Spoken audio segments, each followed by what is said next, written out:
भागवत जी के प्रथम श्लोक में भगवान को वंदन किया, पर कैसे वंदन किया? बिना नाम कहे गुण बताते हुए। कई लोगों के गुण इतने प्रधान होते हैं कि उनके गुण से उनके नाम का रूप प्रकट हो जाता है। जैसे नाम नहीं बोलना पड़ेगा, गुण बोलने से उनका स्मरण अपने आप हो जाएगा। जैसे सत्यवादी कौन है? कौन है? हरिश्चंद्र। अब हमने गुण बोला, क्या बोला? सत्यवादी। केवल सत्यवादी बोलने से आपको उनका नाम अपने आप स्मरण में आ जाएगा। मतलब व्यक्ति का ये कर्तव्य होना चाहिए, व्यक्ति का ये नियम होना चाहिए कि अपना गुण इतना मांझे, इतना प्रधान कर ले कि उसका नाम ना बोला जाए, उसके गुण से उसका नाम प्रकट हो जाए। अभी क्या होता है कि हमारा नाम बोला जाता है तब हमारे गुण याद आते हैं, लेकिन गुण से हमारी स्मृति आ जाए। अच्छा, एक और बोलें, गुण। कृष्ण प्रेम दीवानी, मीराबाई, अपने आप याद आ जाएगा।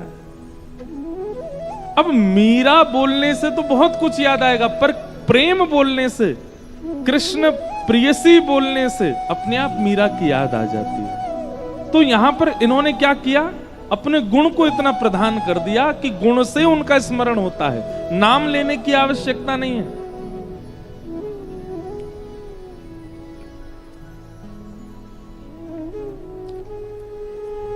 गुण प्रधान हो, हमारे गुण को चार लोग कहें, हमारे गुण की चर्चा हो, ये बड़ी बात नहीं, पर हमारा गुण इतना प्रधान हो जाए कि उस गुण को बोलने मात्र से हमारी स्मृति अपने आप हो जाती है। हमारे सतयुग त्रेता द्वापर के समस्त भगवत प्रेमियों के लगभग गुण ही प्रधान थे। जैसे धर्मराज, धर्मराज कौन है? युधिष्ठिर। धर्मराज युधिष्ठिर।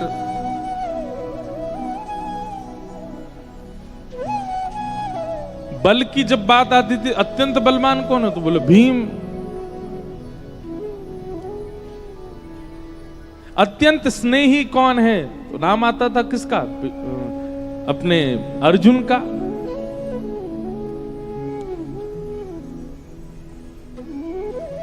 गुण प्रधान है, गुण से नाम की स्मृति होना, ये एक श्रेष्ठ बात है। यहां पर ठाकुर जी का नाम नहीं बोला गया है। भागवत जी के पहले श्लोक में केवल गुण स्वभाव बोले गए हैं और इन्हीं से ही भगवत स्मरण हो जाता है। जैसे कि जन्माद्यस्य यतोऽन्वयादितरतः, जो जन्म मृत्यु से परे हैं, जिनका जन्म नहीं होता, जिनकी मृत्यु नहीं होती, लेकिन यदि वो परमात्मा चाह ले तो जन्म लेता है। उनकी इच्छा पर निर्भर करता है जन्म लेना, उनको आवश्यकता नहीं है। जो जन्म मृत्यु से परे हैं, चार्थे स्वविज्ञ स्वराट, जो अविज्ञ हैं, अनविज्ञ नहीं हैं, सब जानते हैं, और स्वराट, उनको प्रकाश लेने की आवश्यकता नहीं। मैं आपको क्यों दिख रहा हूं? क्योंकि ये बड़ी बड़ी लाइटें लगी हैं। मैं आपको क्यों प्रकाश मानूं? क्योंकि सूर्य के प्रकाश से मैं दिख रहा हूं। ये मेरा स्वयं का प्रकाश नहीं है, मैंने प्रकाश लिया है। आप क्यों दिख रहे हो? क्योंकि सूर्य का प्रकाश आप पर पड़ रहा है। यही सूर्य अगर अस्त हो जाए तो हम सब अदृश्य हो जाते हैं। अमावस्या की रात्रि को एक भी लाइट ना जलाओ, आप दिख जाओगे? नहीं दिख सकते। क्यों? आपका स्वयं का प्रकाश नहीं है, आपको प्रकाश उधार लेना पड़ता है। पर हमारे श्री कृष्ण कैसे हैं? अमावस्या की रात्रि को भी ठाकुर जी दिख जाते हैं। क्यों? उनकी कांति श्री कृष्ण है। जैसे एक मणि चमकती है, ऐसे श्री कृष्ण चमकते रहते हैं। एक रेडियम होता है ना, आपने कभी देखा, वो ट्रकों पर लगा रहता है पीछे, चमकीला चमकीला सा, वो अपने आप चमकता रहता है। अंधेरा हो, लाइट ना पड़े तो भी वो चमकता है। श्री कृष्ण की कांति ऐसी है।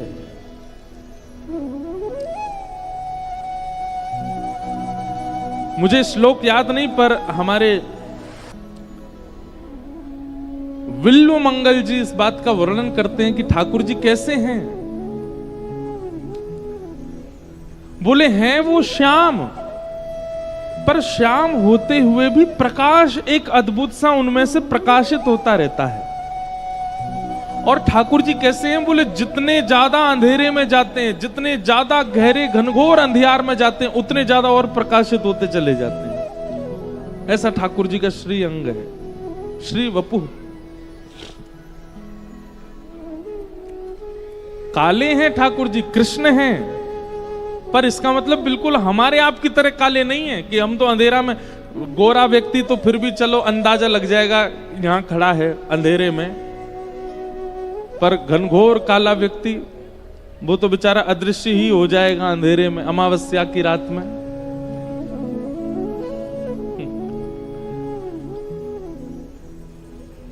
ठाकुर जी कैसे हैं? बोले जितने अंधेरे में जाते हैं उतने ज्यादा और प्रकाशमान होते चले जाते हैं। स्वराट, अपने प्रकाश से प्रकाशित हैं। ठाकुर जी हमारे भले ही श्याम वर्ण के हैं, पर ठाकुर जी की कांति काली नहीं है, स्वराट, प्रकाशमान। वो अंधेरे में भी खड़े हो जाते हैं तो वहां भी दृश्यमान रहते हैं, वहां भी उनकी छवि दिखती रहती है। तेने ब्रह्म हृदय आदि कवि मुह्यन्ति यत् सूरयः। आदि कवि ब्रह्मा को भी जो अपनी लीलाओं के द्वारा ज्ञान दे देते हैं, बड़े बड़े इंद्रादि देवताओं को भी अपनी लीला पर मोहित कर लेते हैं। तेजो वारि मृदाम यथा विनिमयो यत्र सर्गो मृषा। पृथ्वी जल अग्नि वायु आकाश जिनके अधीन हैं, और इन पंच तत्वों से जो पूरी सृष्टि को बनाते हैं, जो सबको सच लगती है पर है नहीं। अमृष, ये पूरी सृष्टि पूरा संसार मिथ्या मात्र है, पर हम लोगों को सत्य की तरह प्रतीत होता है। धामना स्मेन सदा निरस्तकुहकम सत्यम परम धीमहि। ऐसे परम सत्य परमात्मा श्री कृष्ण को हम बारंबार प्रणाम करते हैं। सत्यम परम धीमहि। भागवत जी के प्रथम श्लोक में ठाकुर जी के गुण गा करके वेद व्यास जी उनको प्रणाम कर रहे हैं। तो गुण से हमारी पहचान, ये हमारा कर्तव्य होना चाहिए। हमारा गुण इतना श्रेष्ठ हो जाए कि उसी से ही लोग हमें पहचान जाए। दूसरी बात, दूसरे श्लोक में विषय, अधिकारी, संबंध और प्रयोजन, 4 बातें बताई गई। भागवत का विषय क्या है, भागवत का अधिकारी कौन है, भागवत हमारा किससे संबंध कराती है, और भागवत का प्रयोजन क्या है। बहुत सावधानी से सुनिएगा। सबसे पहली बात, भागवत जी का विषय क्या है। धर्म प्रोजित कई तवोत्र परमो। परम धर्म के प्रति हम आप सब लोगों को अग्रसित करना, ये भागवत का विषय है। एक बात बहुत ध्यान से सुनिए, सब लोग सुनिए, इधर देखिए। विषय क्या है? परम धर्म की ओर हम सबको अग्रसर करना। धर्म और परम धर्म 2 बातें हैं। आप भोजन करते हैं, ये धर्म है। आप जलपान करते हैं, ये धर्म है। आप सोते हैं, ये धर्म है। आप स्नान करते हैं, ये धर्म है। आप कर्म करते हैं, ये सब धर्म है। आप अपने परिवार का पोषण करते हैं, गृहस्थाश्रम का पालन करते हैं, ये सब धर्म है। सीधी बात, जीवित अवस्था में देह के उद्धार के लिए जो कर्म किए जा रहे हैं वो सब धर्म है। पर देह के अंदर विराजमान जो सूक्ष्म आत्मा है, उसकी शांति के लिए, उसकी प्रसन्नता के लिए, उसके कल्याण के लिए जो कर्म किए जाते हैं वो परम धर्म है। आप स्नान करते हैं, उससे आपकी आत्मा को कोई लाभ नहीं होता। आप भोजन करते हैं, उससे आपकी आत्मा को लाभ नहीं होता। आप सोते हैं उससे आपकी आत्मा का लाभ नहीं है। ये सारे धर्म कहलाएंगे जहां पर देह प्रधान है। परम धर्म क्या है? जहां आत्मा प्रधान है, जहां पर चित्त में भीतर विराजमान जो सूक्ष्म जिसकी वजह से हम जीवित हैं, उस आत्मा के कल्याण के लिए जो कर्म किए जाते हैं उसको परम धर्म कहते हैं। आप लोग कथा सुन रहे हो, ये कथा सुनना क्या है? धर्म है कि परम धर्म है? क्यों? क्योंकि यहां आत्म पोषण हो रहा है। कथा सुनने से आत्मा पुष्ट होती है। कथा सुनने से जो संतुष्टि आपको चित्त में होती है ना, आप सिर हिला रहे हो, आपके मुखमंडल पर प्रसन्नता है, आप स्वीकार कर रहे हो, एक अद्भुत शांति जैसी मिल रही है। अव्यवस्था है, लोग आ रहे हैं जा रहे हैं, कोई उठ रहा है, कोई बैठ रहा है, कोई कुछ कर रहा है, कोई कुछ कर रहा है, लेकिन इन सब के बीच में भी आप, अब देखो जैसी स्थिति अभी यहां की है, ऐसी स्थिति अगर पिक्चर देखने में हो जाए तो व्यक्ति भाग जाएगा या फिर हल्ला करेगा, ए भाई पिक्चर देखने दो हमको ध्यान पूर्वक। आप पिक्चर देख रहे हो, सामने वाला खड़ा हो जाए, सामने वाला पानी पीने लगे, सामने वाला अपने दोस्तों को बोला, ए इधर आ जाओ, यहां बैठो मेरे पास, तो आप लोग क्या करोगे? ए भाई हमने 400 रुपए की टिकट खरीदी है, तुम्हारा हल्ला सुनने के लिए, बैठो नीचे। लेकिन अब कथा में देखो, कोई माताजी उठ जाती हैं, कोई उबासी ले रही हैं, कोई सो गई हैं, कोई पानी पी रही हैं, लेकिन इस सब के बीच भी आप सब कैसे हो? जो सुनने वाले हैं प्रसन्न मुद्रा, फिर भी सुन रहे हैं, फिर भी अच्छा लग रहा है, फिर भी आनंद आ रहा है। क्यों? क्योंकि पिक्चर देखना भी एक प्रकार से देह सुख है। कथा सुनना देह सुख नहीं है, ये आत्म सुख है। और आत्म सुख जब मिलता है, आत्म पुष्टि जब होती है, आत्म तुष्टि जब होती है, तब देह को मिलने वाली परेशानियां हमारी नजरअंदाज हो जाती हैं। हमको उन पर ज्यादा फर्क पड़ता नहीं। आप कहोगे तो महाराज जी आपको क्यों फर्क पड़ जाता है आपके सामने कोई आ जाए तो? हमारे ऊपर तो फर्क इसलिए पड़ता है कि हम सुनाने वाले हैं। 5000 लोग बैठ करके सुन रहे हैं, एक एक की जिम्मेवारी हमारे ऊपर है। हमको तो बहुत ज्यादा केंद्रित ध्यान, श्रोता से ज्यादा कठिन है वक्ता बनना, क्योंकि बोलना भी पड़ता है और अपनी कही गई बात स्वयं सुननी भी पड़ती है। हम क्या बोल रहे हैं? आपका काम तो केवल सुनना है, बोलना नहीं है। हमारा तो बोलना और क्या बोलना है वह भी विचार करना, और फिर बोली हुई बात को स्वयं सुनना। हमारा काम तो बहुत कठिन है, इसलिए हमारा ध्यान केंद्रित होना बहुत आवश्यक है। कहने का अभिप्राय, यहां पर जो भी हो रहा है उसके मध्य भी आप प्रसन्न क्यों हो? क्योंकि देह प्रधान नहीं है, आत्म प्रधान है। ये देह की पुष्टि की कथा नहीं है, ये आत्म पुष्टि की, आत्म संतुष्टि की कथा है। कथा का विषय क्या है? सप्ताह श्रवण के बाद 7वां दिन जिस दिन पूर्ण हो, 8वें दिन से आप और ज्यादा अपने आत्म तुष्टि के लिए प्रयास करने लग जाओ। ये कथा का विषय है। बहुत सावधानी से सुनिएगा। कथा सुनने के बाद भी व्यक्ति वैसा ही है। कैसा है? उसको भोजन में नमक कम लगता है, उसको रात्रि सोने के लिए एसी, कूलर, हीटर आदि की व्यवस्था चाहिए, उसको पहनने के लिए ब्रांडेड कपड़े चाहिए, उसको मेकअप चाहिए, उसको आदि आदि चाहिए। तो अभी उसने कथा सुनी नहीं है। कथा सुनने के बाद देह का अभिमान घटता है। कथा सुनने के बाद अभिमान शून्य होने लग जाता है व्यक्ति। और क्षमा कीजिए, अभिमान शून्य नहीं हुआ तो उसने कथा नहीं, व्यथा सुनी होगी। ज्ञान का अभिमान भी शून्य होगा, देह का अभिमान भी शून्य होगा, धन का अभिमान भी शून्य होगा। चित्त में जो भी अभिमान है वो सब शून्य होते चले जाएंगे।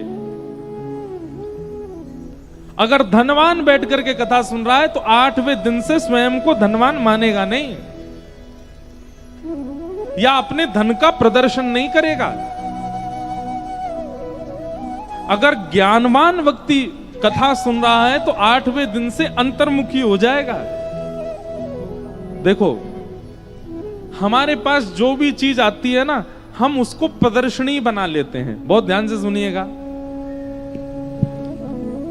जैसे कि अगर व्यक्ति ज्ञानी है तो अपना हुलिया ऐसा बना लेगा कि उसके आने मात्र से सब लोगों को लगा ओ भाई कोई ज्ञानी आया है। होता है ना।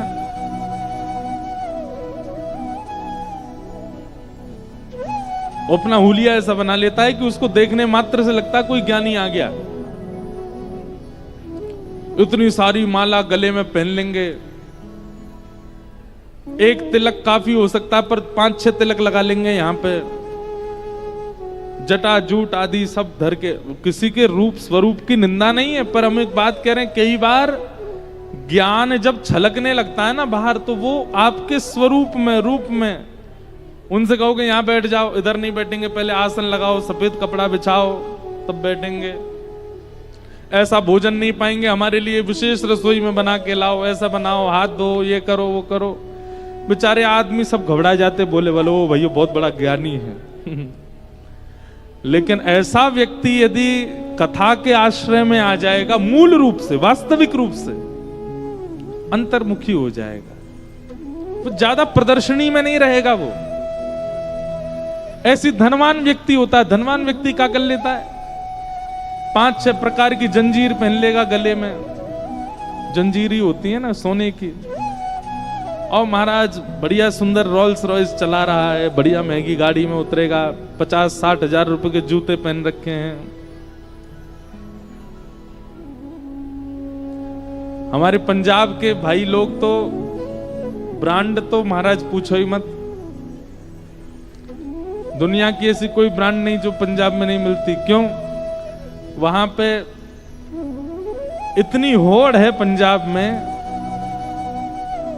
कि कई बार अगर ब्रांडेड 50,000 का है तो उसका नकली बनवा लेंगे, वो 500 रुपए वाला, उसको पहन के डोलेंगे। दिखना चाहिए कि हमने ब्रांड पहना है। एक बार मैं कहीं जा रहा था, होशियारपुर में कथा थी पिताजी की, तो वहां से कहीं जा रहा था तो एक कम से कम नहीं तो महाराज 25-30 फीट लंबी गाड़ी, बड़ी लंबी गाड़ी पहली बार देखी मैंने कहा भाई भारत में इतनी लंबी गाड़ी आ गई। बाद में पता चला कि वो सुजुकी की गाड़ी थी, उसको मॉडिफाई करवा, इतना लंबा चौड़ा, उसमें बेस बज रहे हैं महाराज, धुआंधार गाने बज रहे हैं, ओ कुड़ी केंदी एंदी पेंदी गाने चल रहे हैं। और भीतर बैठे काला चश्मा महाराज, ये दाढ़ी विचित्र सी, यहां बाल ही नहीं है, बीच में ही खड़े हैं बिल्कुल।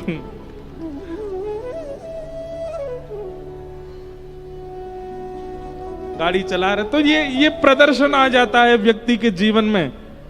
कथा सुनने वाला, सत्संग करने वाला, गुरु आश्रय में रहने वाला प्रदर्शन से बचेगा, वो अंतर्मुखी होता चला जाएगा जितना ज्यादा होगा। चाहे ज्ञान का प्रदर्शन, चाहे धन का प्रदर्शन, सब चीज के। एक बात और बताएं, भक्ति का भी प्रदर्शन होता है। कई लोग आते हैं मिलने के लिए, महाराज जी ऊना से हर 6 महीना में एक बस लेके जाता हूं मैं 200 लोगों की। कहां? गिरिराज जी परिक्रमा लगवाता हूं, फ्री ऑफ कॉस्ट, 1 रुपया नहीं लेता हूं उनसे। सबको भोजन कराना, प्रसाद कराना, ये कराना। अरे तो फिर इतना प्रचार क्यों? कथा सुनने वाला अंतर्मुखी नहीं हो रहा है तो वो कथा सुन नहीं रहा है। कथा सुनने वाला प्रचार नहीं करेगा, कथा सुनने वाला बताएगा नहीं। तो धर्म प्रोजित कहीं तवोत्र परमो, परम धर्म की ओर ले जाती है कथा। और परम धार्मिक व्यक्ति जो होता है वो देह से व्यवहार नहीं करता, फिर वो आत्मचिंतन में रहता है, ज्यादा से ज्यादा मौन रहेगा, ज्यादा से ज्यादा एकांत में रहेगा, ज्यादा से ज्यादा चिंतनों में रहेगा।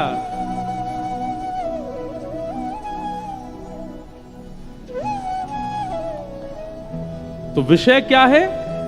परम धर्म की ओर चलना। भागवत का अधिकारी कौन है? सबसे विशेष बात, भागवत का विषय, भागवत का संबंध, भागवत का प्रयोजन, ये सब तभी सार्थक होंगे तो अधिकारी कौन है? भागवत सुनने का अधिकार किसको है? भागवत कहने का अधिकार किसको है? भागवत कराने का अधिकार किसको है? तो कहते हैं निर्मत्सराणाम सताम, जिसके चित्त में मात्सर्य दोष नहीं है। बहुत सावधानी से सुनिएगा, मात्सर्य किसको कहते हैं? ईर्ष्या।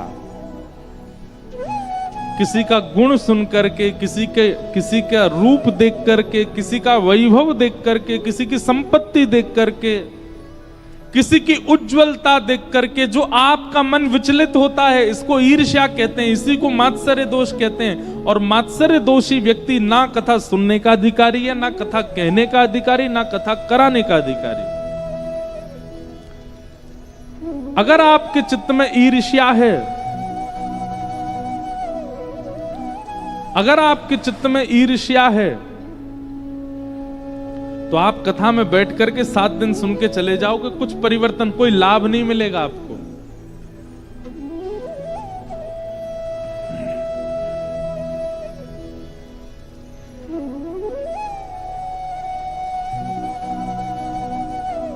ईर्ष्या नहीं,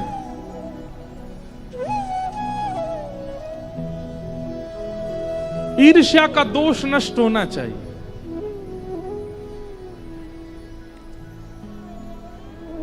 एक व्यास जी कथा सुना रहे थे और अपनी कथा के मंगलाचरण में उन्होंने गीता जी का श्लोक गाया। उस श्लोक में आया दोग्धा गोपाल। एक श्रोता बैठ करके सुन रहे थे, उन्होंने जैसे ही सुना दोग्धा गोपाल, तुरंत श्रोता के कान खड़े हो गए, आंखें खुल गईं। 1 दिन, 2 दिन, 4 दिन, 5 दिन, 7वां दिन, पहले दिन कथा में 500 लोग थे, 7वें दिन अकेले वही बचे, बाकी सब चले गए, उनका मन नहीं लगा कथा में। व्यास जी इतने खुश हो गए, भाई सब छोड़ छोड़ के चले गए कथा, तुम नहीं गए, तुमको कथा बहुत अच्छी लगी। क्या अच्छा लगा तुमको कथा में? बोले कथा में तो कुछ अच्छा ऐसा था नहीं, पर आपने पहले दिन 2 गधाओं की बात करी थी, मैं 6 दिन से वही प्रतीक्षा कर रहा हूं, ये 2 गधा हैं कौन? व्यास जी ने चरण पकड़ लिए, बोले एक तुम हो, दूसरा मैं हूं। अरे भाई, कथा में और भी बहुत कुछ कहा गया है, तुमको वही समझ में आया था। और वो दोग्धा है, दोग्धा मतलब दोहन करना, तो 2 गधा नहीं है वो। तो व्यक्ति जब ईर्ष्या निवृत्त न होकर के कथा में बैठता है, तो फिर ऐसी चीजें सुनता है, ऐसी चीजें उसको समझ में आती हैं, ऐसी बातें ही वो सुन पाता है। कथा में बहुत कुछ कहा जाता है, पर लोगों का ध्यान किस तरफ जाता है, इससे उनकी मन की गति पता चलती है, मन की स्थिति पता चलती है। तो मात्सर्य दोष नहीं होना चाहिए। हम तो कहते हैं भैया, कथा सुनने वाले व्यक्ति को कथा सुनने के बाद जिससे भी ईर्ष्या है उसको देखना चाहिए। अगर उसको देख करके फिर से ईर्ष्या हो रही है तो उसको फिर से कथा सुननी चाहिए, और तब तक कथा सुनता रहे जब तक उसका ईर्ष्या नष्ट ही ना हो जाए। अगर ईर्ष्या चित्त में बनी हुई है और आप कथा पे कथाएं सुनते जा रहे हो, कोई लाभ नहीं है। एक प्रकार से कह दें तो कथा का फल क्या है?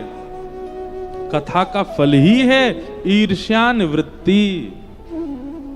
ईर्ष्या समझते हैं ना, हमने बता दिया। कोई बहुत सुंदर है, आपके उसको रूप को देख के ही हो रही है, अरे यार ये इतना सुंदर क्यों है। कोई बहुत धनवान है तो उसके प्रति ईर्ष्या हो रही है, अरे इसने कोई टोना टोटका किया है, कोई बाबा जी के चक्कर में पड़ गया, वहां से लेकर के आया, उसी से इसका इतना धन बढ़ा है। ईर्ष्या नहीं। कथा सुनने वाला व्यक्ति तो सहज हो जाता है। कोई धनवान है, कोई रूपवान है, कोई बलवान है, कोई किसी भी चीज में आगे है, वो ठाकुर जी से यही कहेगा, और ठाकुर जी इस पर और कृपा करो, ये और आगे बढ़े, ऐसे ही उज्जवल भविष्य प्राप्त करता रहे। ये कथा सुनने वाले की स्थिति होती है, वो ईर्ष्या नहीं करता। वैद्यम वास्तवमत्र वस्तु शिवदम, ईर्षा विमुक्त होकर के जब आप कथा सुनोगे तो क्या होगा? ठाकुर जी से आपका संबंध हो जाएगा, ठाकुर जी आपको अपने से लगने लगेंगे। और एक और बात, आपका संबंध नहीं होगा, आप संबंध नहीं बनाओगे, ठाकुर जी आपसे संबंध बना लेंगे, ठाकुर जी को आप प्रिय लगने लग जाओगे।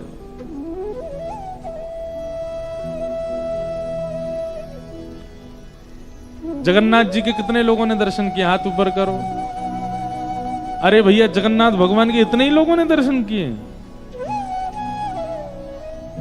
धन्य है, ऊना वासियों के चरणों में दंडवत प्रणाम कर रहे हैं। तुमने जगन्नाथ जी नहीं देखे आज तक?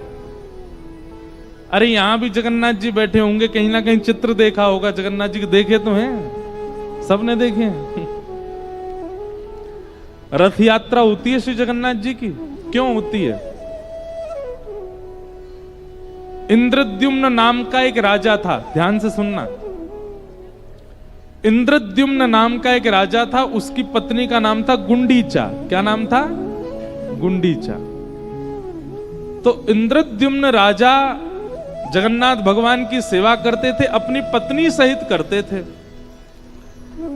एक दिन इंद्रद्युम्न राजा से प्रसन्न होकर के भगवान ने दोनों पति पत्नी से कहा कि भैया तुम लोग मुझसे मन चाहा वरदान मांगो, मैं तुमको देना चाहता हूं। तो इंद्रद्युम्न राजा ने क्या मांगा कि हे नाथ, मेरा वंश आगे ना बढ़े। बताओ, ऐसा वरदान मांगा उसने। क्यों मांगा? क्योंकि नाथ, आपकी सेवा का अधिकार मुझे है, मेरे बाद मेरे पुत्र को, मेरे पुत्र के बाद उसके पुत्र को, उसके पुत्र को, उसके पुत्र को।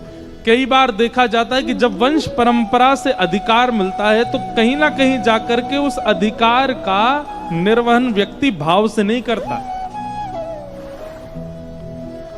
कोई परंपरा से अगर धनवान होता है ना, दादाजी धनवान, पिताजी धनवान, तो निश्चित है पुत्र या फिर पुत्र का पुत्र बिगड़ैल बनेगा, क्योंकि उसको इतनी संपत्ति पुश्तैनी मिली होती है कि वो बिगड़ ही जाता है। कई बार परंपरा से यदि बहुत कुछ मिलता है और सत्संग जीवन में नहीं होता, तो सत्संग ना होने की वजह से परंपरा चलते चलते चलते आगे जाके बिगड़ जाती।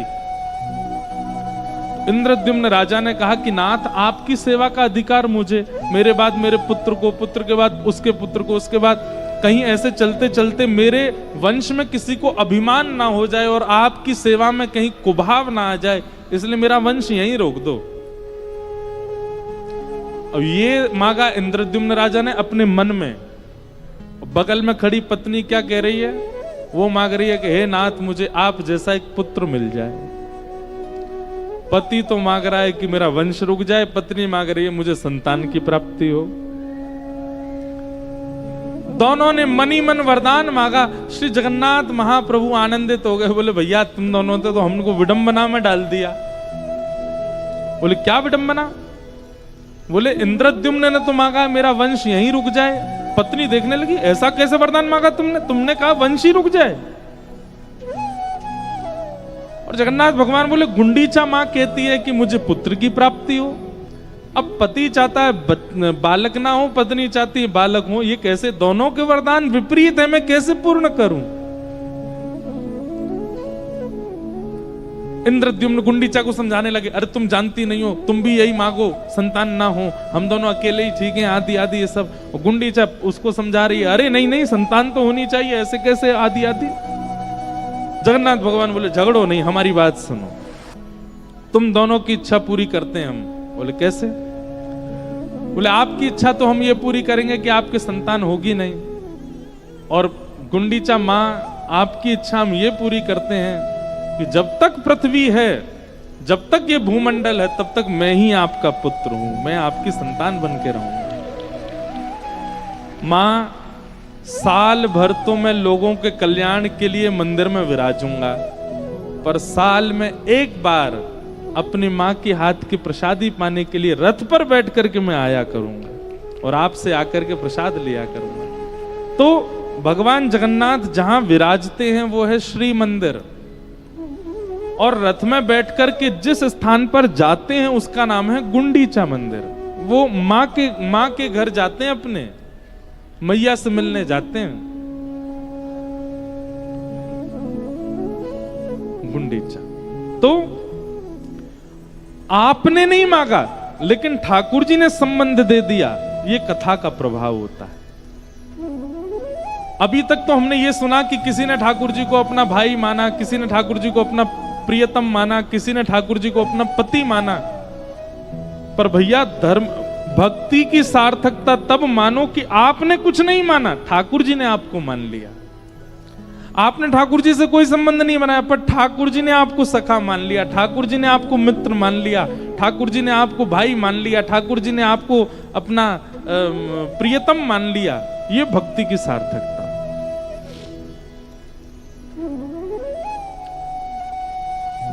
गुंडीचा, उसने ठाकुर जी को पुत्र नहीं माना था, ठाकुर जी ने उनको अपनी मां मान लिया। हम हमेशा अपनी कथा में कहते हैं भगवान से संबंध बनाओ, पर आज हम अपने बात को थोड़ा और आगे बढ़ाते हैं और ऊना में एक नया स्टेटमेंट देते हैं कि भक्ति ऐसी करो कि ठाकुर जी आपसे संबंध बनाए, आप ना बनाओ, ठाकुर जी आपको अपना बनाए। काउदनाथ, आप तो ठाकुर जी को ठाकुर जी कहो, ठाकुर जी आपको मैया कहते हैं, ठाकुर जी आपको भैया ऐसा कहते हैं, ठाकुर जी आपको अपना सखा कहते हैं। एक भक्त की चर्चा आती है कि वो भक्त नित्य नाम जब बहुत करते थे, उनका पुत्र बहुत बीमार हो गया, तो घर के सदस्यों ने कहा भाई अब तो नाम जब छोड़, इसको वैद्य के पास ले जा। लेकिन वो नाम संकीर्तन करते रहते। स्थिति ये हो गई कि पुत्र के प्राण चले गए, लेकिन उन्होंने नाम जप नहीं छोड़ा। घर के मोहल्ले के रिश्तेदार सब ने आकर के कहा, अरे तेरे नाम जप को धिक्कार है, तू पूरे दिन नाम जप करता रहता, देख तेरा पुत्र मरा पड़ा है, मृतक शरीर पड़ा है उसका, अब तो कुछ विचार कर। नाम भगवान को प्रणाम किया और कहा, हे नाम भगवान, मैं आपसे कभी कुछ नहीं चाहता, पर इन लोगों के संशय को दूर करने के लिए आप कुछ दिखा दीजिए, अपना प्रभाव दिखा दीजिए। जैसे ही ऐसा कहा तो साक्षात बाल कृष्ण प्रभु प्रकट हो गए, और अकेले प्रकट नहीं हुए, उस नाम जापक के पुत्र को अपना सखा बनाकर उसके गले में गलवैयां डाल करके प्रकट हो गए। और प्रकट होते ही सब रिश्तेदार, नातेदार, मोहल्ले वाले खड़े थे, और सबके बीच आकर के वो बालक कहता है, पिताजी आपके नाम जप का ये प्रभाव हुआ, मेरी मृत्यु तो हो गई, पर मृत्यु के बाद ठाकुर जी ने मुझे अपना सखा बना लिया, अब मैं इनका सखा बन गया हूं, अब मैं इनके संग खेलूंगा, आनंद करूंगा। भक्ति ऐसी हो, आप संबंध ना बनाओ, ठाकुर जी आपसे संबंध बनाए, ठाकुर जी आपको अपना माने। श्रीमद् भागवत के रास पंचाध्यायी में श्री सुकाचार्य जी महाराज कहते हैं कि मुतादोक्षज प्रिया।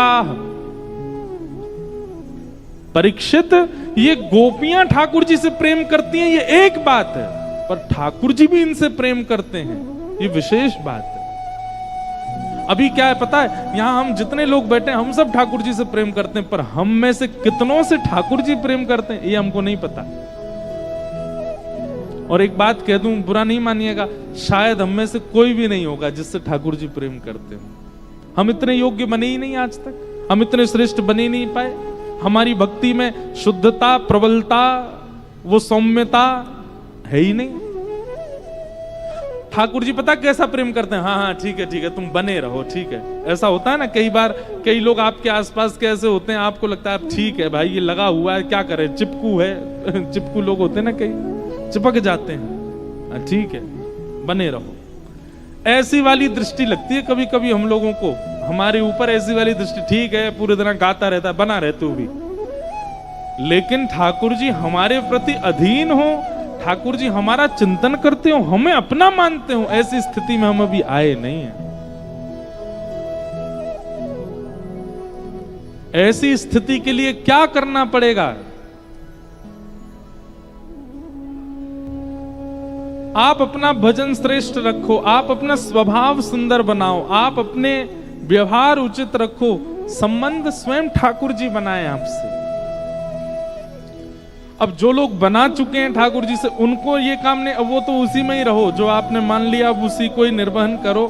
पर जो अभी भक्ति मार्ग में नए आए हैं और अभी तक केवल नाम जप कर रहे हैं, केवल उर्दपुंड लगाते हैं, केवल गुरु आज्ञा मानते हैं, अभी संबंध कोई व्यवस्थित ठाकुर जी से नहीं कर पाए हैं, आप मत कीजिए। अपना गुण, अपना स्वभाव, अपना भक्ति, अपना व्यवहार ऐसा बनाओ, ठाकुर जी बनाए संबंध, ठाकुर जी माने आपको अपना कुछ। आप कहेंगे आपको कैसे पता चलेगा कि ठाकुर जी आपको क्या मान चुके हैं? आपको कैसे पता चलेगा कि ठाकुर जी आपको अपना सखा मान चुके हैं? देखो, हमारे आचार्यों ने 3 प्रकार के दर्शन बताए हैं ठाकुर जी के। उसमें सबसे पहला स्वप्न दर्शन। ठाकुर जी यदि आपको कुछ मानेंगे तो उसी संबंध का स्वप्न सबसे ज्यादा आएगा। ठाकुर जी उसी संबंध में आपको स्वप्न प्रदान करेंगे। जैसे मीराबाई ठाकुर जी को क्या मानती थी? बीन मांगती थी। अपना बीन मतलब राजस्थानी में दुल्हा।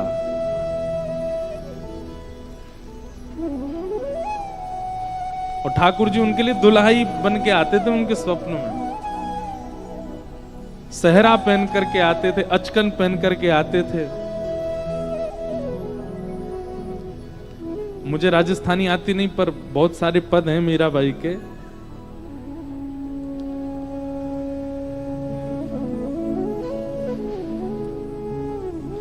मीराबाई का एक पद है, माई सपना ना वर्णा दीनानाथ, 56 कोटा जना पधारया दुल्हो श्री ब्रजनाथ। ठाकुर जी उनको दुल्हा के रूप में ही दिखते थे। जब भी दिखते थे सहरा पहन करके ठाकुर जी का दर्शन होता था। तो सहरा इस बात का द्योतक था कि ठाकुर जी भी मीराबाई को अपना चुके हैं।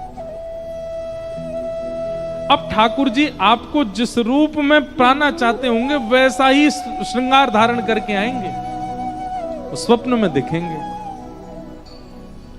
अगर आपके प्रति ठाकुर जी का मातृभाव है, पितृभाव है, तो ठाकुर जी गोपाल बन के आएंगे। ठाकुर जी का आपके प्रति सखत्व भाव है तो ठाकुर जी नटखट लीला करते हुए स्वप्न में आएंगे। कोई अपनी ऐसी लीला दिखाएंगे जिससे उनका सखत्व प्रदर्शित हो। खेलते हुए, कूदते हुए, नाचते हुए ठाकुर जी दिखेंगे। ठाकुर जी आपको प्रियतम मानते होंगे, प्रियतमा मानते होंगे। अत्यंत सुंदर श्रृंगार धारण करके, अत्यंत कोमल अपने नेत्रों से कटाक्ष बढ़ते हुए देखते हुए आपके हृदय को अपनाने का प्रयास करेंगे स्वप्न में। और कहीं आपको काल मानते होंगे तो ठाकुर जी विकराल रूप धारण करके आएंगे, डराएंगे ही स्वप्न में आके। जो तू काल रूप बन आवे, लपक गोद में धाऊं, मारा गिरधर लाल थारो नचायो नाचूं, मारा नट राजा थारो नचायो नाचूं। तो अब तक तो हम कहते आए कथाओं में कि आप संबंध बनाओ, पर अब हम कह रहे हैं आप तो केवल अपना स्वभाव करो, आप तो केवल अपना भजन करो, आप तो केवल गुरु आज्ञा मानो, आप तो केवल अपने आप को व्यवस्थित करो। ठाकुर जी अपने आप हायर करेंगे आपको, अपने आप लेंगे आपसे संबंध। और भागवत जी के आश्रय में आ जाओ, ठाकुर जी संबंध बना लेंगे आपसे। और प्रयोजन क्या है? तापत्रयोन्मूलनम। 3 प्रकार के ताप हैं, दैविक, दैहिक, भौतिक। भगवत आश्रित होने के बाद, ठाकुर जी का आश्रय होने के बाद, कथा श्रवण के प्रति रुचि हो जाने के बाद फिर स्थिति क्या होती है? आपको कष्ट तो आएंगे पर उतना प्रभाव नहीं होगा। अभी हमारी स्थिति ऐसी है कि कुछ भी हमारे मन के प्रतिकूल होता है तो हम तुरंत विचलित हो जाते हैं, पर कथा श्रवण करने वाले व्यक्ति का स्वभाव ऐसा हो जाता है कि मन के विपरीत कुछ भी हो, प्रतिकूल कितना भी हो जाए, वो सब में सम होता है, सबको सहना सीख जाता है। एक प्रकार से अंग्रेजी में कहें लेट गो करना सीख जाता है। होने दो, चलने दो, ठीक है। भोजन नहीं मिला, कोई बात नहीं। वस्त्र अनुकूल नहीं मिले, कोई बात नहीं। कहां तक कहें जीवन साथी अनुकूल नहीं मिला, उसमें भी कोई बात नहीं, ठीक है, जैसी ठाकुर जी की इच्छा। अनुकूल पति अनुकूल पत्नी मिल जाए तो उसमें यह सोचना चाहिए कि ठाकुर जी ये चाहते हैं कि आधा प्रेम हमसे करो, आधा इसको भी दो। अनुकूल इसीलिए दिया है, समझने वाली, संभलने वाली, हर बात को मानने वाली पत्नी इसलिए दी। ठाकुर जी कह रहे हैं आधा आधा करो, आधा प्रेम हमको, आधा इसको। लेकिन प्रतिकूल पत्नी और प्रतिकूल पति मिले, विपरीत मिले, तो ठाकुर जी कह रहे हैं पूरा प्रेम मोये दो या कछु मत दो, इसीलिए प्रतिकूल दिया है। ये ताली बजाने वालों को प्रतिकूल ज्यादा मिले हैं क्या? लाला तू भी नग नीचे है कि चलो जाए कर, वैसे ही लंबो टाट ऐसी दिखे। तुम क्या कह रहे थे? प्रतिकूल और अनुकूल।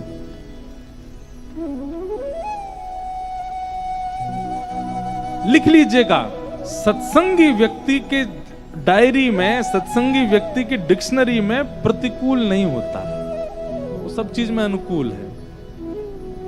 प्रहलाद जी के पिता ही प्रहलाद को मारना चाहते हैं। प्रहलाद की भुआ होलिका ही लेकर के दहन के लिए बैठ गई है। प्रहलाद के सगे संबंधी, नाते, रिश्तेदार, पड़ोसी ही उसको मारना चाहते हैं, पर प्रहलाद जी मनी मन सोचते हैं बहुत अच्छा, बहुत अच्छा है। घर के जितने लोग सगे संबंधी प्रतिकूल हैं उतना अच्छा, इनके हिस्से का प्रेम भी मैं ठाकुर जी को देता जा रहा हूं। हे ठाकुर जी, आपने दुनिया के लोगों को भुआ दी है, मामा दिए हैं, चाचा दिए हैं, ताऊ दिए हैं, और सब में उसको प्रेम बांटना पड़ता है, थोड़ा चाचा जी को, थोड़ा भुआ जी को, थोड़ा फूफा जी को, थोड़ा ताऊ जी को। पर मेरे आपने सब विपरीत बना दिए, बोले सबका प्रेम मुझको ही दे, किसी से मत कर। मेरे तो फूफा जी भी आप हो, मेरे तो चाचा भी आप हो, मेरी तो भुआ भी आप हो, मेरे तो भाई भी आप हो, मेरे तो सगे संबंधी। प्रहलाद की कथा सुनने में जितनी अच्छी लगती है ना, करने में उतनी ही कठिन है। प्रहलाद का कोई अपना नहीं, प्रहलाद के केवल ठाकुर जी। एक मां थी प्रहलाद की जो थोड़ा बहुत प्रहलाद से स्नेह प्रेम करती, वो भी हिरण्यकश्यप के भय के कारण प्रहलाद जी के समीप नहीं जाती थी। भगवान ना करे कि ऐसी प्रतिकूलता कभी जीवन में आवे जैसी प्रहलाद जी की थी, पर प्रहलाद जी की डिक्शनरी में प्रतिकूल शब्द है ही नहीं। कहां तक कहें, जब नृसिंह भगवान ने हिरण्यकश्यप का वध कर दिया तो प्रहलाद जी रोए और अपने पिता के चरणों में दंडवत प्रणाम करते हुए रोने लगे। पिताजी, जो भी हो, आपने चाहे जितना भी मुझको प्रताड़ित करने का प्रयास किया, पर थे तो आप मेरे पिता ही। प्रहलाद जी कहते हैं अगर पिता की प्रताड़ना नहीं होती तो शायद मैं ठाकुर जी का इतने समीप नहीं जा पाता। मुझे भगवत सानिध्य दिलाने वाले पिता ही तो थे, भले ही उनकी प्रताड़ना थी, उसकी प्रताड़ना से ही मैं गया, पर गया तो पिताजी की वजह से ना। लोग कौन कहता है कि पिता माता कृपा नहीं करते? मेरे पिता की कृपा है तभी मुझे नृसिंह मिले। प्रतिकूलता नहीं होती। सत्संगी व्यक्ति हर स्थिति को अनुकूल मानता है।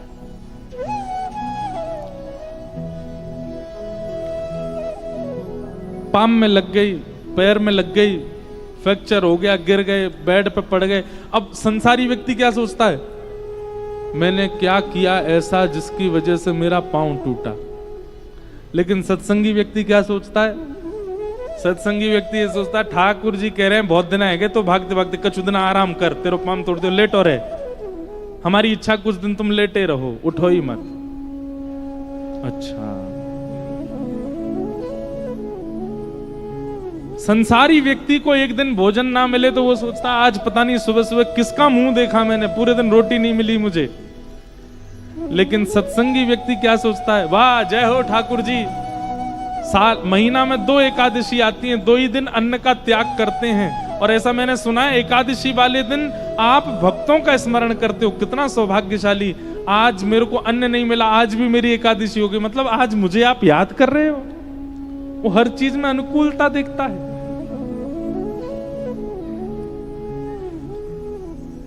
आपके जीवन में सत्संग आ रहा है, ये कैसे पता चले? आप अनुकूल देखने लगोगे हर स्थिति को, प्रतिकूलता है ही नहीं, तब मानो आप सत्संगी हो। तापत्रयोन्मूलनम, किसी भी प्रकार के ताप का आपको अनुभव नहीं होगा, सब अनुकूल लगने लगेगा। एक बात सुनिएगा, श्रीमद् भागवत कथा सुनने के बाद क्या होता है ये तो हम सुन ही रहे हैं,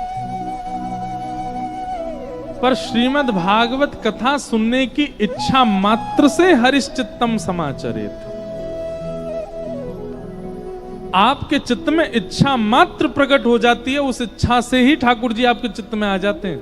आपने सोच लिया ऊना में कथा हो रही है, हमको 7 दिन बैठ के सुननी है, उसी समय श्री राधा रमन लाल चित्त में आ गए।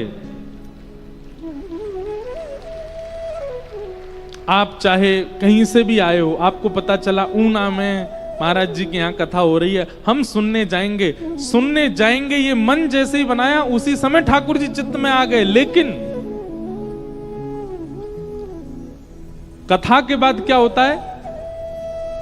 आपके घर मेहमान आ गए, अब मेहमान आपके यहां अवधि से ज्यादा रुकें, उसके लिए आपको उनके प्रति अनुकूलता प्रकट करनी पड़ेगी। जैसे आपके घर में आया, कह के आया 2 रात्रि आपके यहां रुकूंगा, लेकिन आपने इतना बढ़िया प्रसाद पवाया, इतना बढ़िया आनंद कराया, ऐसे बढ़िया महाराज अनुकूलता घर में ऐसी व्यवहार बना दिया कि मैं 2 की जगह 4 दिन रुक गया। ठीक वैसे ही कथा सुनने की इच्छा से ठाकुर जी चित्त में आ जाते हैं, और जब तक आप कथा सुनते हैं ठाकुर जी आपके चित्त में रहते हैं। पर कथा सुनकर के चित्त का स्वरूप ऐसा बनाना है, चित्त का ऐसा मार्जन करना है कि चित्त में आए ठाकुर जी फिर जाए ना, सदा यहीं रहें। ये कर्तव्य आपका है। अभी इस वक्त यहां जितने भी लोग हैं, चाहे ऊपर खड़े नीचे बैठे हैं, कई ऊपर छत पे सुनने कथा, वाह भैया जय हो तुम्हारी,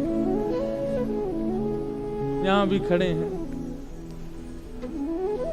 पहली बार ऐसा पंडाल है जहां व्यास जी के सिर पे ही श्रोता बैठे वाह भैया। लेकिन ठीक है, जहां जगह मिल गई वही बढ़िया है। तो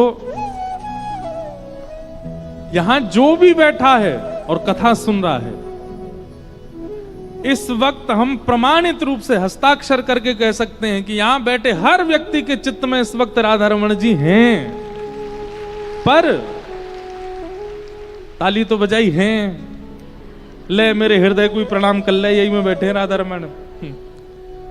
पर ये सदा के लिए बस जाएं चित्त में ही, उसके लिए वक्ता जो कह रहा है वह सुनना नहीं है, वो करना है, वो व्यवहार में लाना है।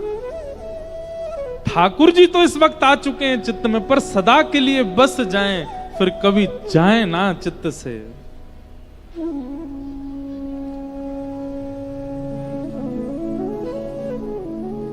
आ गए हैं तो जाएं ना, बस आपको इसकी चिंता होनी चाहिए कि ठाकुर जी आ गए, कहीं चले ना जाएं, बस ये चित्त में ही रहें।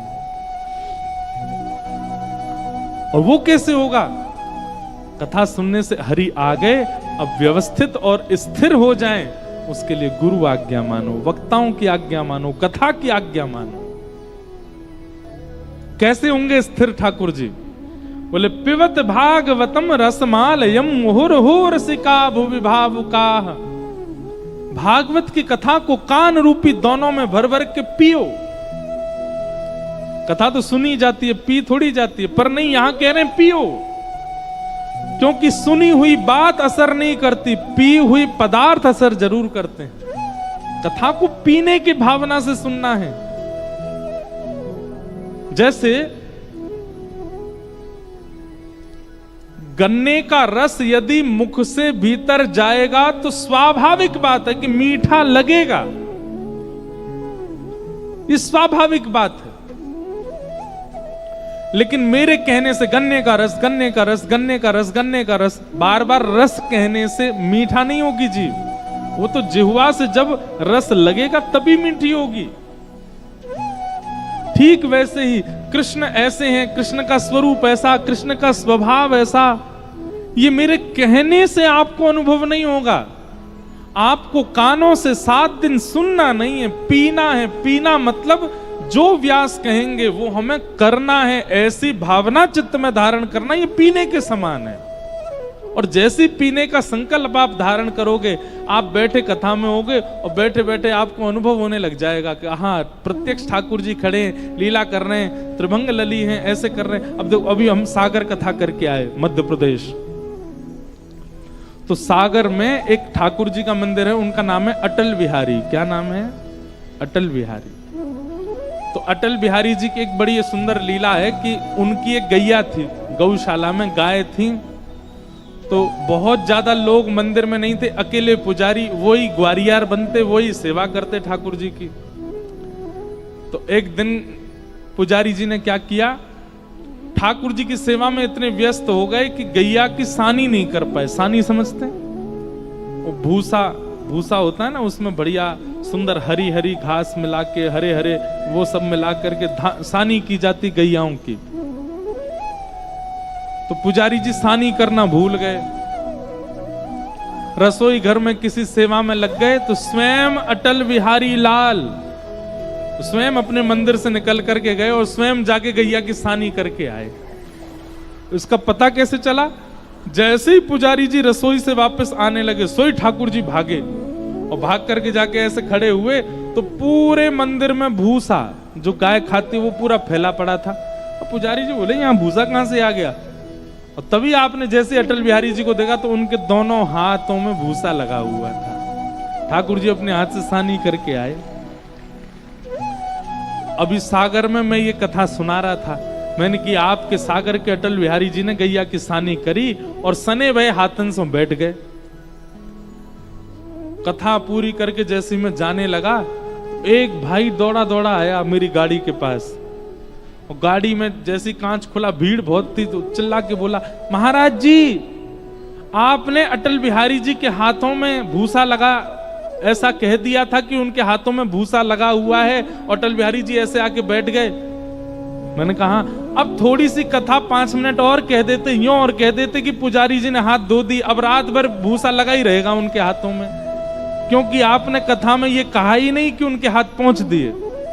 मतलब उसने कथा नहीं सुनी, उसको दिख रहा था कि ठाकुर जी के हाथ में भूसा लगा, व्यास जी ने पानी तो डाला नहीं, हाथ पहुंचे ही नहीं, अब सने रह गए हाथ। फिर दूसरे दिन हमने कथा यहीं से शुरू करी। मैंने कहा पुजारी जी ने गरम गरम पानी से हाथ धोए, पहुंचे, तब बोला हाँ अब बढ़िया, नहीं तो रात भर ठाकुर जी तो ऐसे ही खड़े रहे। एक दिन हमने कथा में कहा कि नंद भवन की गैयाओं के सींग बड़े लंबे लंबे, ठाकुर जी कभी कभी उन सींगों पे लटक जाते हैं। और इतना ही कह के हम आगे चले गए। ठाकुर जी कभी कभी ऐसी क्रीड़ा करते हैं। अब मैं कथा करके जैसे दौड़ा दौड़ा फिर आया, बोले महाराज जी आपने ठाकुर जी गैया की सींग पे ही लटका दिए, नीचे तो उतारे ही नहीं, थोड़ी सी कथा कह के नीचे तो उतार दो। वो कथा नहीं सुन रहा है, वो लीला देख रहा है।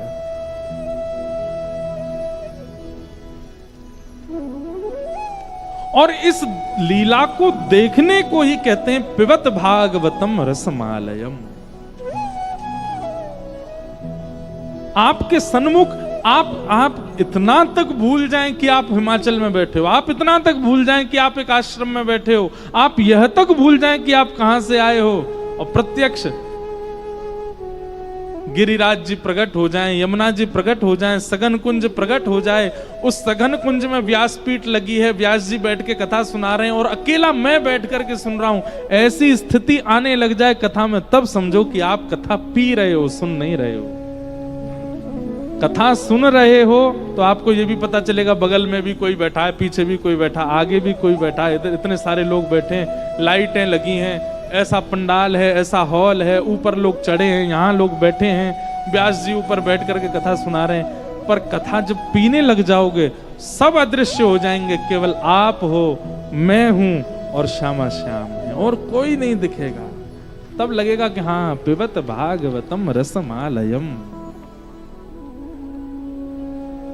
कथा को पियो, सुनो मत, कथा को जियो, सुनो मत। इसीलिए तो हमारा उद्धार नहीं हो पाता, क्योंकि हम सुनते हैं पीते नहीं, क्योंकि हम सुनते हैं जीते नहीं। नरसिंह मेहता हमारे गुजरात में हुए, दुनिया के लोगों को जप करना पड़ता है, तप करना पड़ता है, अनुष्ठान करने पड़ते हैं, कठोर नियम करने पड़ते हैं, साधना करनी पड़ती है, व्रत करने पड़ते हैं, तब जाकर के ठाकुर जी मिलते हैं। पर नरसिंह मेहता को भगवान ने कह रखा था, तुम केवल केदार राग गाना, हम आ जाएंगे। नरसिंह मेहता केदार राग गाते और ठाकुर जी प्रकट हो जाते।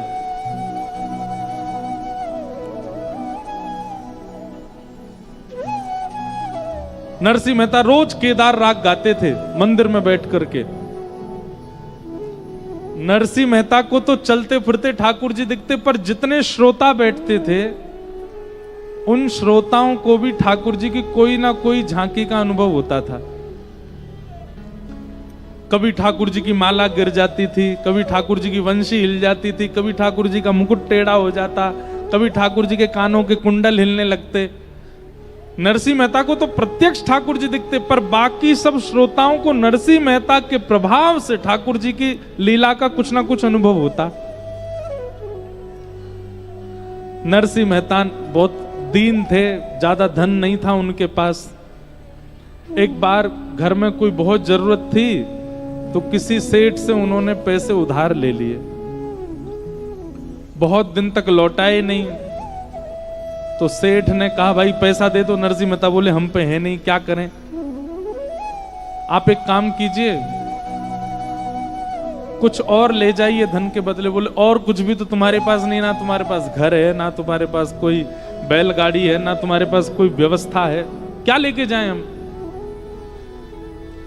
तब सेठ जी के मुनीम जी बोले, सेठ जी इसके पूरे नगर में ख्याति है कि जब ये मंदिर में जाता है दुनिया भर के राग गाता है, तब तक तो कोई बात नहीं, पर जैसे ये केदार राग गाता है ठाकुर जी की माला गिर जाती है।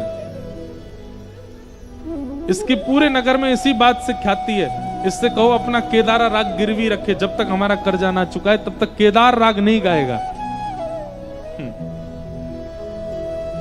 सेठ जी बोले हाँ ये बढ़िया है भाई, सुनो हमको केदारा राग गिरवी रखो, जब तक कर्जा नहीं चुकाओगे केदार राग नहीं गाओगे तुम मंदिर में जाके। इतने भोले लोग हैं, हमको कई बार लगता है कि और ज्यादा खोल के समझाएं। इस पद को राग मत मान लेना। एक बार पंजाब में हमारी कथा चल रही थी, नहीं पंजाब में नहीं थी, पंजाब के लोगों ने कथा कराई थी कहीं और। तो हमने ये पद गाया, आंख बंद करके गाने लगा, नाचो बहुत गोपाल अब मैं। सूरदास जी कह रहे हैं हे ठाकुर जी मैं बहुत नाच लिया संसार में, कभी पत्नी के पीछे, बच्चों के पीछे, व्यवहार के पीछे, धन के पीछे, ख्याति के पीछे, ऐश्वर्य के, बहुत नाच लिया। अब मेरे इस नृत्य को बंद करो। पद का अर्थ ये है, आंख बंद करके मैं गा रहा था, नाचो बहुत गोपाल अब मैं। जैसे ही मैंने आंख खोल कर देखी सारे श्रोता नाच रहे थे। मैंने धीरे से पूछा, मैंने कहा आप लोग ये तो बहुत धीमी ताल में पद गा रहा हूं, आप नाच क्यों रहे हैं? अब महाराज जी तुसी कहते हो ना नाचो बहुत गोपाल, तो असी अब मेरे पंजाबी नहीं आती, हमने सोचा कि नाचना है इस पद में, इसलिए आप में जय हो। कितने भोले हो आप लोग, बहुत सीधे। तो राग केदार धुन को कहते हैं, जिस धुन में हमने गाया वो धुन राग केदार है। तो ठाकुर जी नरसिंह मेहता राग केदार गाते थे। आज सेठ जी के यहां गिरवी रख दी, जब तक कर्जा नहीं लौटाऊंगा तब तक राग केदार नहीं गाऊंगा। नरसिंह मेहता बोले ठीक है भगवान, जब तक आपका कर्जा नहीं लौटाऊंगा राग केदार नहीं गाऊंगा। अब संभवतः आज ही के दिन मंदिर में कुछ परीक्षक आए हुए थे परीक्षा लेने के लिए नरसिंह मेहता की। उन्होंने कही, बोले कि ये राग केदार में कोई ताकत नहीं है, नरसिंह मेहता की भक्ति में कोई सामर्थ्य नहीं है। नरसिंह मेहता पतले सूत की माला पहना देता है ठाकुर जी को और भारी भारी उसमें फूल धर देता है।